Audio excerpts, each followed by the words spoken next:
Legislative business Shri Atal Bihari Vajpayee. Mr. Speaker, sir,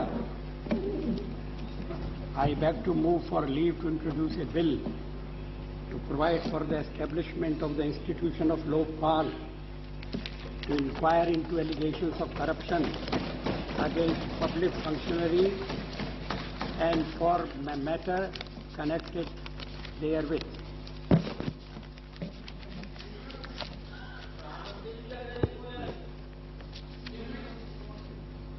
अध्यक्ष महोदय,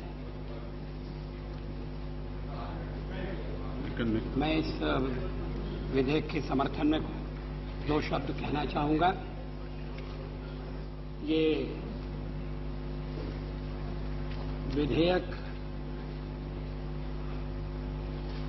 जन्म मरण के अनेक फेरे पार करके आज की स्थिति में पहुंचा है। जब एडमिनिस्ट्रेटिव रिफॉर्म्स कमीशन का निर्माण हुआ था 1966 में मोरारजी भाई की अध्यक्षता में, तो फिर उन्होंने दो संस्थाओं के बारे में सुझाव दिए थे, एक लोकपाल और दूसरा लोकायुक्त। लोकायुक्त का गठन राज्यों में हो गया है, लोकायुक्त काम कर रहे हैं, लेकिन जहां तक लोकपाल का प्रश्न है, बार बार इस लोकसभा के सामने प्रस्ताव लाए गए, विधेयक पेश हुए, चर्चाएं भी हुई, समितियां बनी और ये सिलसिला 1968 में शुरू हुआ। 1971 में फिर इसके लिए विचार का प्रबंध हुआ। 1985 में फिर से इसे लाया गया, क्योंकि विधायी विधेयक पारित होने से पहले लोकसभा भंग हो जाती थी, लोकसभा बीच में ही तिरोहित हो जाती थी। 1996 में आखिरी बार प्रयत्न हुआ था कि इसे कानून का रूप दे दिया जाए, लेकिन तब भी लोकसभा के भंग होने की स्थिति पैदा हो गई। हमने अपने नेशनल एजेंडा फॉर गवर्नेंस में इस विधेयक को कानून का रूप देने का वचन दिया है। आज हम ये वचन अपना पूरा कर रहे हैं। हमने ये भी वचन दिया था कि प्रधानमंत्री को इस विधेयक की परिधि में लाया जाए। ये चर्चा का विषय है, इस पर भिन्न भिन्न दृष्टिकोण हो सकते हैं, चर्चा के दौरान वो आ सकते हैं, लेकिन जहां तक हमारा सवाल है, हम चाहते हैं कि मंत्रियों में और प्रधानमंत्री में, संसद सदस्यों में, और प्रधानमंत्री भी संसद का सदस्य होता है, उसमें कोई अंतर नहीं होना चाहिए।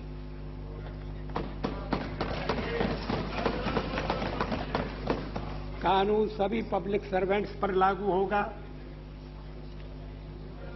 तो सभी संसद सदस्य उसकी सीमा में आएंगे, क्योंकि अब संसद सदस्य No. Please. No. Please. No, please. आप बैठिए जी। No, please. No, ऐसा नहीं है। अध्यक्ष महोदय, लोकपाल में 3 सदस्य होंगे। No, honourable member please. और तीनों सदस्य न्यायपालिका से आएंगे।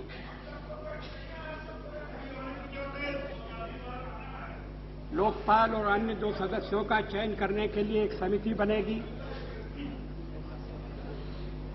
उपराष्ट्रपति उसके अध्यक्ष होंगे। और प्रधानमंत्री के रूप में प्रधानमंत्री के अतिरिक्त लोकसभा अध्यक्ष, गृह मंत्री, उस सदन का नेता जिसमें प्रधानमंत्री सदस्य नहीं होगा वो शामिल किया जाएगा, और लोकसभा में प्रतिपक्ष के नेता और राज्यसभा में प्रतिपक्ष का नेता। No, please, let him come. No, please. Mr. Mohan Singh, please. Let him.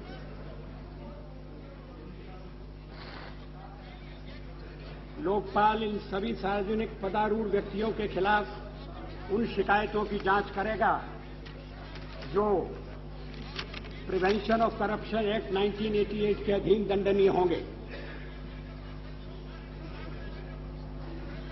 Lokpal के अध्यक्ष अथवा सदस्य यदि वे किसी सदन के सदस्य होंगे, सांसद होंगे या विधानमंडल के सदस्य होंगे तो उन्हें उसे त्याग पत्र देना पड़ेगा। मैं लंबा भाषण नहीं कर रहा हूं।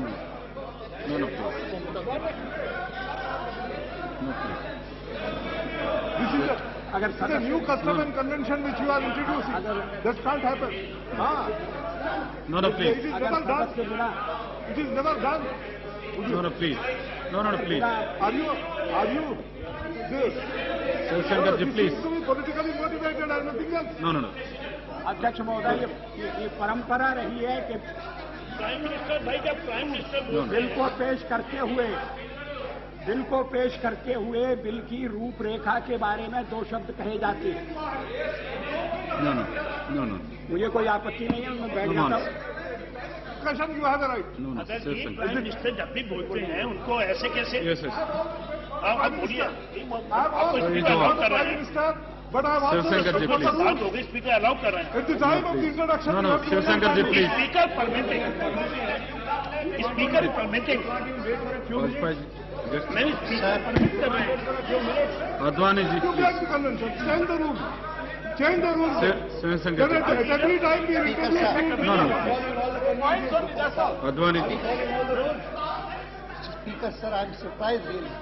I am aware that on many occasions when a bill is introduced, there is no statement. There have been many occasions also when the mover of the bill, when he introduces, he makes a brief statement. That's all. I can... No, Shiv Shankar ji, please. Please, sir. Let him. And No. I'm extremely sorry. Extremely sorry that a plain factual statement was being opposed in this ground. And that too in the case of the Prime Minister. I regret that it should have happened. Vajpayee ji, come. But he... No, please. अध्यक्ष महोदय, मैं सदन का अधिक समय नहीं लेना चाहता। विधेयक विचार के लिए प्रस्तुत किया जा रहा है और सदन को उस पर विचार करने का पूरा मौका मिलेगा। मेरा इरादा No, please. मेरा इरादा उसकी मोटी रूपरेखा सदस्यों के सामने रखने का था, जिसकी वजह से इंट्रोडक्शन में आसानी हो, जिसकी वजह से इंट्रोडक्शन में जो संभावित आपत्तियां हैं उन संभावित आपत्तियों का निराकरण किया जा सके। मुझे इस अवसर पर और ज्यादा कुछ नहीं कहना है। The question is that the leave be granted to introduce the bill. Those in favor may say aye. Those against may say no. I think the ayes have it, the leave is granted. The Prime Minister may now introduce the bill. Sir, I introduce the bill. Now the statement by the Honorable Prime Minister Vajpayee. Now the Honorable Prime Minister, the statement by the Honorable Prime Minister. Submit, sir. Sir, over the last few weeks, government has kept the House regularly informed about developments in the field of international relations and our foreign policy.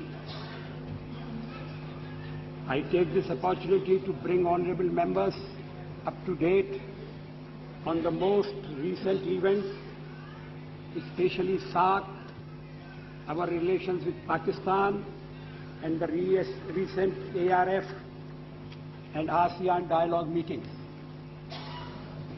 I visited Colombo on 28 to 31st July 1998 to participate in the 10th SAARC summit. I was accompanied by Commerce Minister, Deputy Chairman Planning Commission, as well as Minister of State for External Affairs, who led our delegation at the ministerial level meeting preceding the summit. The summit reaffirmed the common desire of SAARC member states to strengthen cooperation in the region. There was general agreement with our perception that to meet the challenges and to avail of the opportunities presented by the substantially transformed global economic situation, it was essential to enhance bilateral as well as SAARC regional economic, social and technical cooperation. The agenda and the discussions during the summit were focused on these areas. It was agreed that SAARC must move purposefully towards setting up a free trade area. A group of experts will be set up to negotiate a comprehensive legal framework for this purpose, incorporating schedules for liberalized trade and facilitation measures, taking into account least developed countries' concerns. Parallel steps will be taken to conclude the third round of the trade negotiations under the South Asian Preferential Trade Arrangement and to commence the next round. We have reiterated our commitment to and readiness for bold initiatives to speed up trade liberalization. I announced our government's decision to lift all quantitative restrictions preferentially on imports from SAARC countries with effect from August 1, 1998. This is a decision with far-reaching positive economic and developmental consequences for the region and has been welcomed. We also made known our readiness to enter into bilateral free trade arrangements with interested SAARC countries. Sri Lanka has taken up this offer.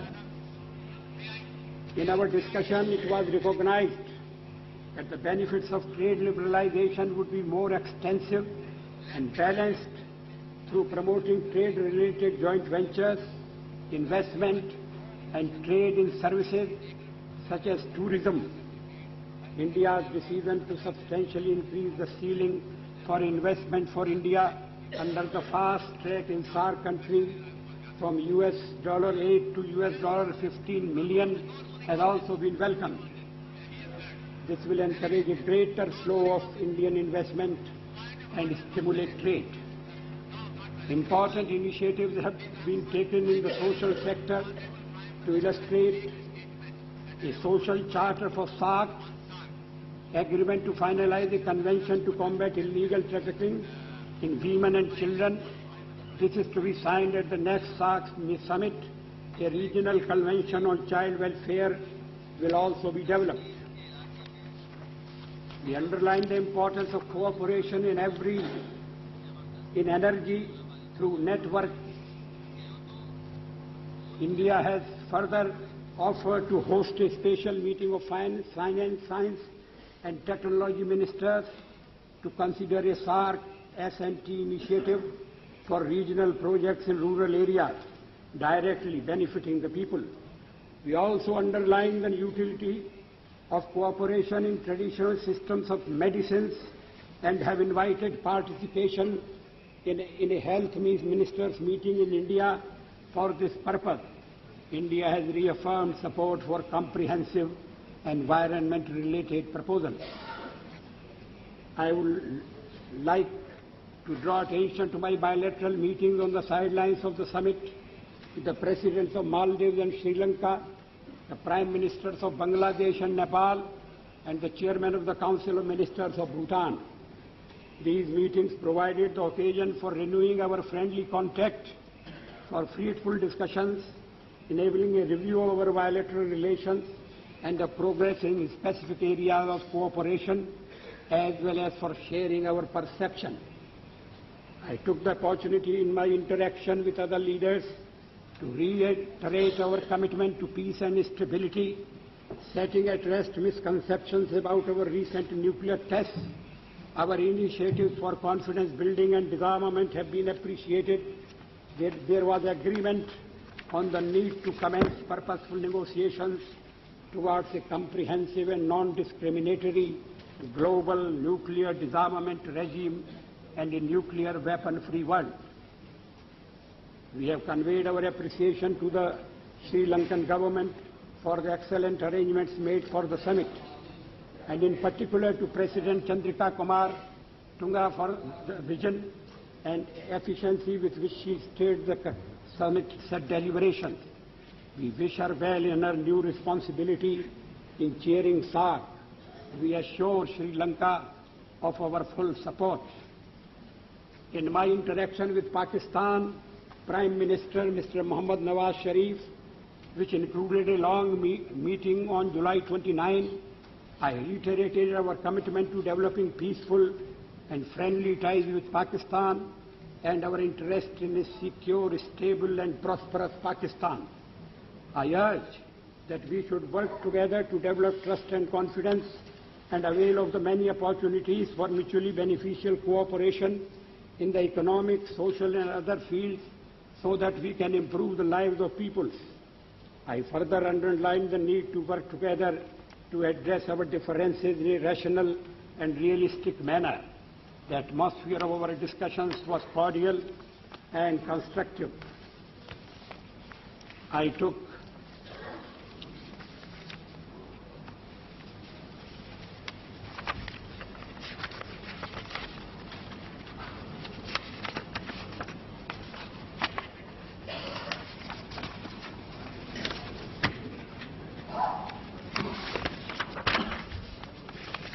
I look forward to continuing a purposeful interaction with Prime Minister Nawaz Sharif. My discussions with Prime Minister Nawaz Sharif also focused on our official level dialogue. Honorable members will recall that such a dialogue had been resumed last year and that the subjects for discussion were jointly identified in June 1997. The modalities for this purpose have not yet been finalized. We directed our foreign secretaries to meet and complete this exercise. India has consistently underlined its commitment to a direct, composite dialogue with Pakistan. Such a comprehensive and sustained process will contribute to building trust and confidence, promote mutually beneficial cooperation, and help address bilateral issues. The dialogue must address the totality of the relationship and not be pursued in a narrow, segmental fashion which would defeat its very purpose, which is to build a wide-ranging and enduring relationship. A direct bilateral interaction which seeks to generate confidence and foster cooperation in functional areas and enhance people to people contacts would also help create a positive climate in which difficult issues under discussion could be purposefully addressed. It is recognized by the international community that all outstanding issues between India and Pakistan, including Jammu and Kashmir, should be settled bilaterally in a peaceful manner. The modalities which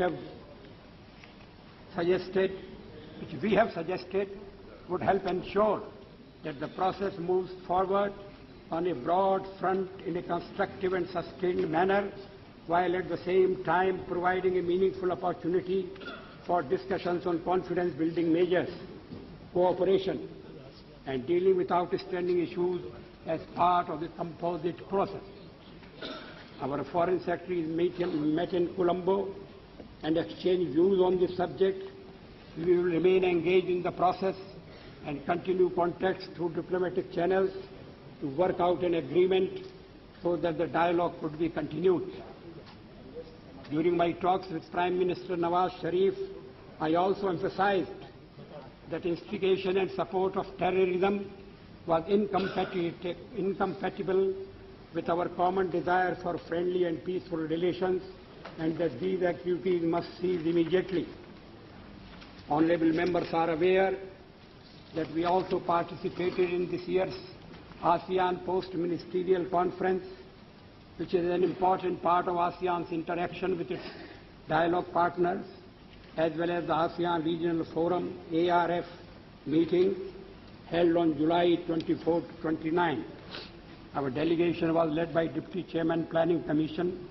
My government has reaffirmed the policy of strengthening cooperation with countries in ASEAN and the Asia-Pacific region as a whole. Apart from bilateral contacts, we have also established active communication with them in the framework of the dialogue partnership and ARF.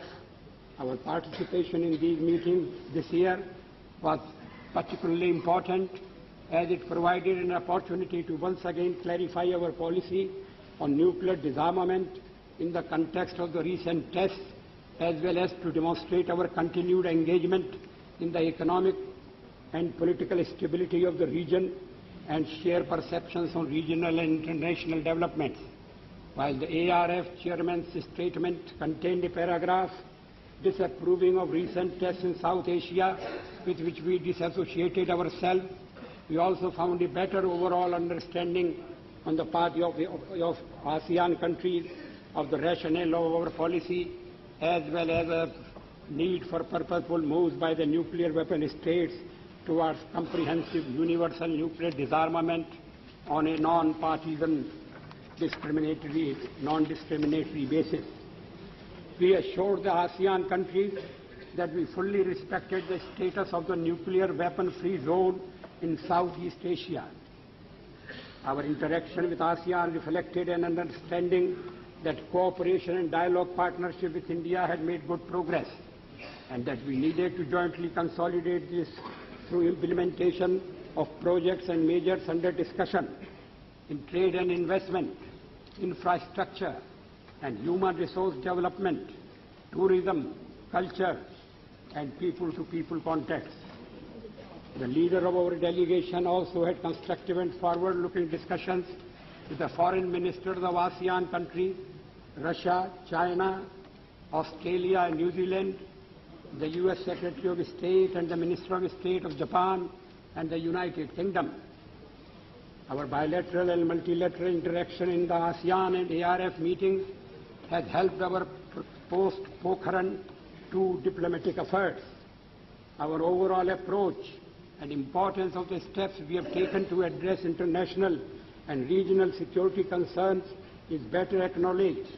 There is also continued recognition that India is a factor for peace and stability in the region. Thank you. Yes, the honourable members.